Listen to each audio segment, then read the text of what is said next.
Good morning, guys. MWUSA Season 5, Episode 33. And it is Monday morning, just leaving home, heading out to work. And, I'm pretty tired. Pretty tired. Very long night last night. Not a lot of positive stuff happening. Started off good, ended pretty badly. And actually could have been much worse.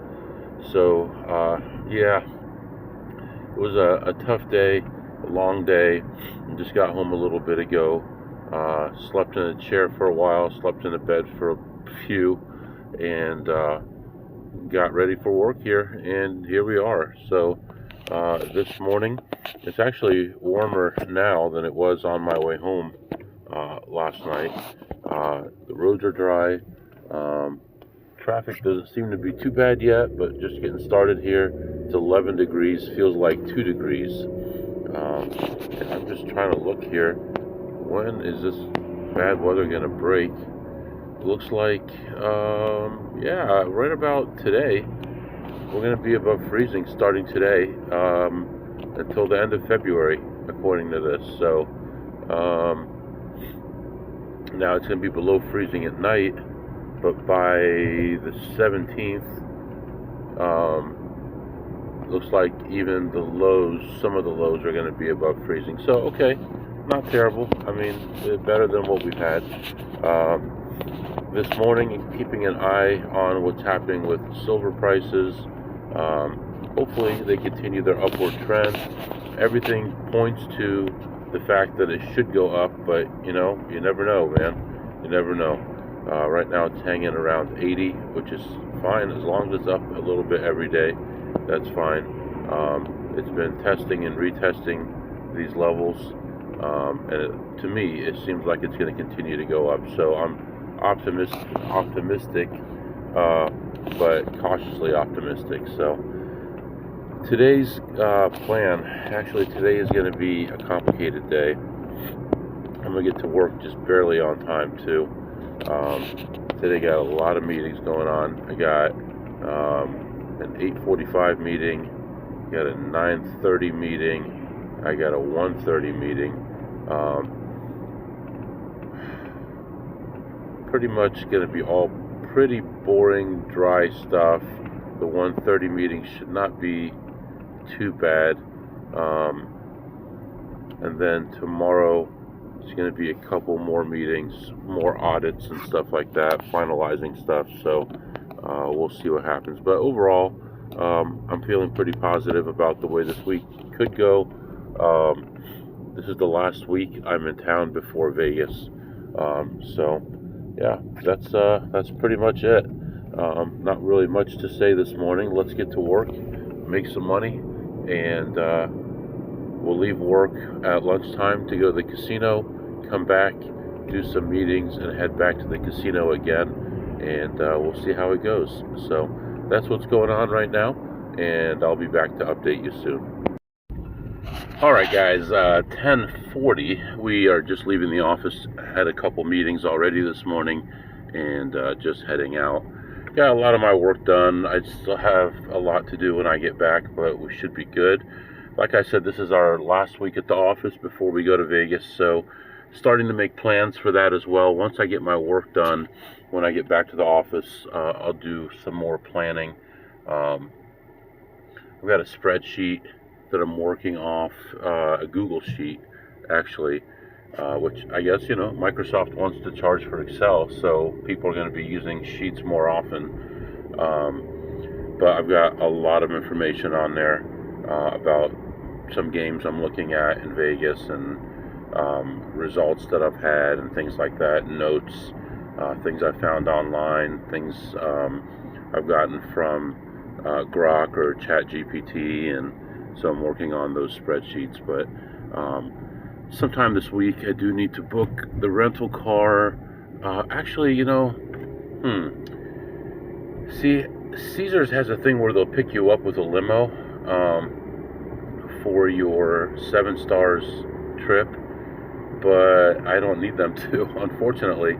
When I took the family out, I used my 7 stars trip, and I had them used a limo to take us to the car rental place because I just wanted them to ride in the limo. But yeah, I don't think I'm going to need that. So we'll just take the shuttle to the car rental place. I might use that cheap place that I used last time. It was only like, I forget how much, practically single digits, like $12 or something a day plus tax. It came out pretty cheap, and it was a pretty decent car. You just had to, it was a little banged up, the paint wise and stuff. I had to tell them that there was a ding here, a scratch there, but other than that, didn't have any issues with them at all. One thing to note is in Nevada, they do have a law now. You have to have your insurance, proof of insurance, that you can show them before you can rent the car. You can't just say you have insurance. You actually have to show it. So that's pretty easy for most people these days because all that stuff's online, but thought I'd throw that in there. But right now I'm working on an online play, so I'll do that while I'm driving, and then we'll hit this casino and I'll be back to update you. Alright guys, I am back, and it was an interesting ride, that's all I can say. I walk in, looking around, I find a play that one through, and I'm ahead $39. I've been looking around for about 10 or 15 minutes at that point. Move on to some other stuff, take a couple mediocre plays, and take a ride down and down and down. Was involved as much as 1,400, was down as much as 1,320 or so, and I was just pissed. I was not happy.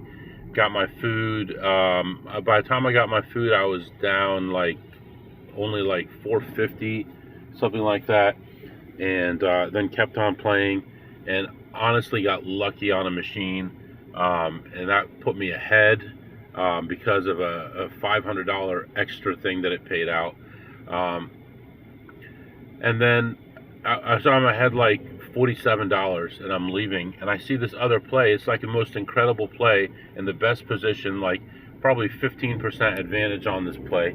I'm so happy. I sit down there, and I lose money on the stupid play. So I did have my food, my triple cheeseburger, and played. I mean, got a lot of points today. Got about $5,000 coin in today. Only ended up ahead $32. By contrast, my online play driving to the casino yielded me $125 or so. So, yeah, casinos have not been good to me so far in 2026. We'll see what happens here, but right now we're heading back to the office. Got one meeting, and another meeting got canceled, so that's good. So I have one meeting. After that meeting, I'll have about 45 minutes to an hour. I could do whatever I want before I would dare leave, because it would be too early otherwise. So that should get me caught up for most of the week, and tomorrow morning I'll finish up my work for the week, and we should be in good shape. So we do have today's meeting moved to tomorrow. It's going to make tomorrow a little bit tougher. I have a couple meetings toward the end of the week, but that's really about it. And for my trip to Vegas, I took 2 family sick days and 3 personal days. I want to knock out the personal days first because those don't roll over from year to year. So I did that, and those 2 family sick days, I got plenty of sick time and all that. And actually in June, I would have been there for 3 years. At that point, I actually start accumulating time off and sick time and all that even faster. So it's pretty ridiculous, but we'll take it. We need it. I kind of look forward to the day where I could do more stuff online and go to Vegas a couple times a month, and that's it. And just be able to relax and spend time with the family, because this is exhausting. Only a couple hours of sleep. But anyway, all right, heading back to the office. I'll be back. All right, guys, 10 after 3.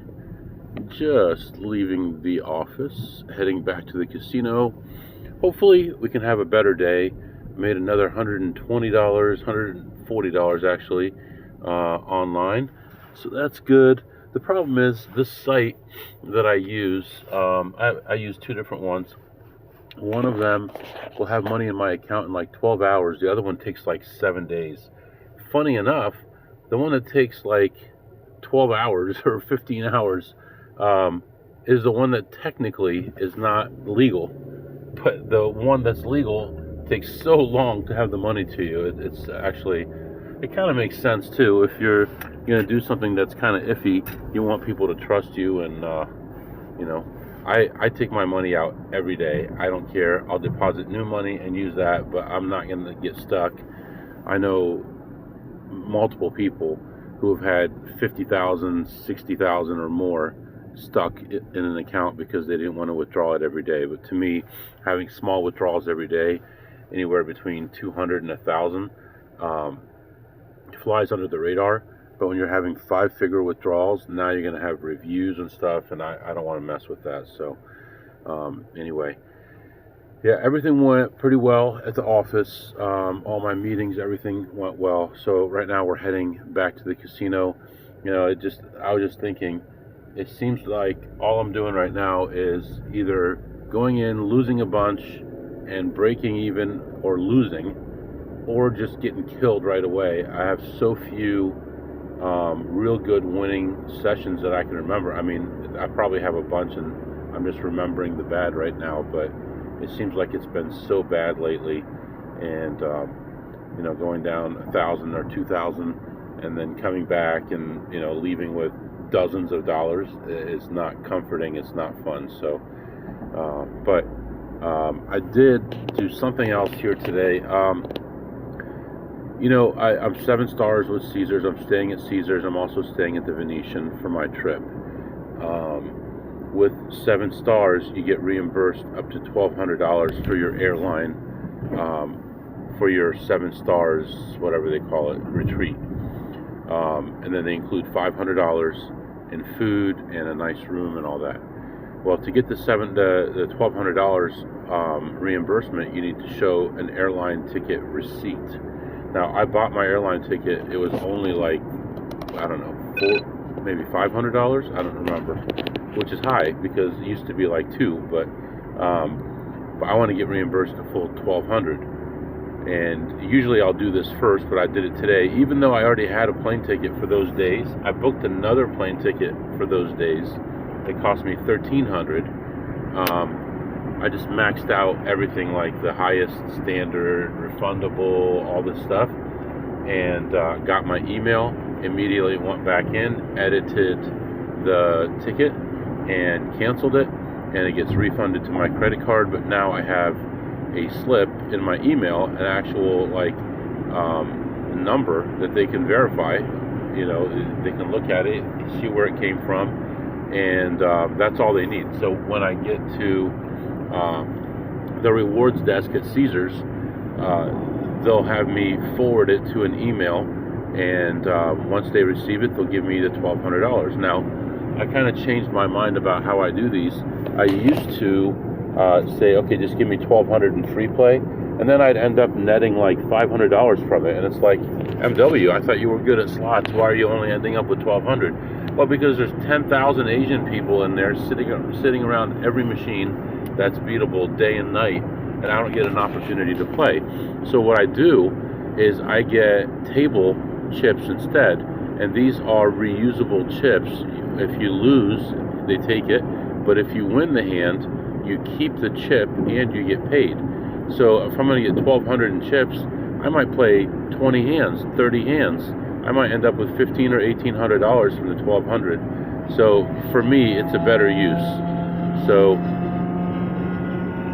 nice car, buddy. Okay. Anyway, it's a better use for me of those funds. Otherwise, it takes me so long to find good machines there because there's so many people in there. And then I can spend my time going from casino to casino or playing this game that I've been trying to master lately, or play blackjack or do whatever I want. But I will play at the blackjack table. It doesn't matter to me. I mean, you can play Pai Gow or something, but if I'm just playing minimum or double or triple minimum with those chips, and then they ask you how you want it, large chips or small chips, I always get quarter chips. because it's just easier and less variance. If I'm going to have 4 times 12, 48 chips versus having, you know, 2 $500 chips and 2 $100 chips, that doesn't make any sense. So anyway, that's what's going on right now. Heading back to the casino. You hear that guy? So ridiculous. Where are you going, man? There's a lot of traffic. Oh my gosh, that guy's like a quarter mile from me and he's still that loud. All right, I'll be back.